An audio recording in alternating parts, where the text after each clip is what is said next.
দেশ বিদেশের যেখান থেকে আমাদের চ্যানেলটি দেখছেন তাদের সকলকে স্বাগতম। আমাদের চ্যানেলটিতে সাবস্ক্রাইব না করে থাকলে এখনই সাবস্ক্রাইব করুন। পৃথিবীর সর্বপ্রথম বেলুনের কনসার্ট হল।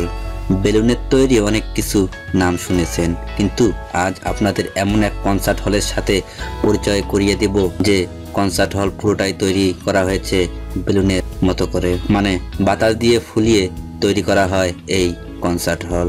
এই কনসার্ট হলটি তৈরি করা হয়েছে 2011 সালে ভূমিকম্প এবং সুনামিতে সম্পূর্ণ ধ্বংস হয়ে যাওয়া জাপানের হনশু শহরে। বেগুনি বর্ণের বেলুনের তৈরি এই কনসার্ট হল দর্শক গ্যালারিতে মোট 50 জন বসতে পারে। বিশ্বের সর্বপ্রথম এই বেলুনের তৈরি এই কনসার্ট হল তৈরি করা হয়। এই কনসার্ট হলটি বানান ব্রিটিশ স্থাপিত আনিশ কাপুর এবং জাপানি আর্কিটেকচার আরাতা ইসোজাকি।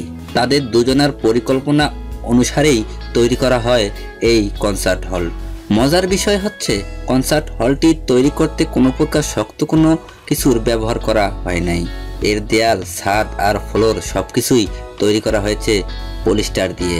চাইলেই আপনি এর ভিতরে সব বাতাস বের করে দিয়ে একে সহজেই ভাঁজ করে ফেলতে পারেন।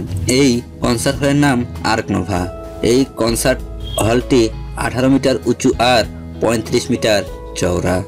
ভিডিওটি ভালো লাগলে লাইক দিন, অবশ্যই কমেন্ট করে জানাবেন। এমন অজানা তথ্যবহুল খবর পেতে আমাদের চ্যানেলটিতে সাবস্ক্রাইব না করে থাকলে এখনই সাবস্ক্রাইব করুন। ভালো থাকুন, সুস্থ থাকুন, ধন্যবাদ।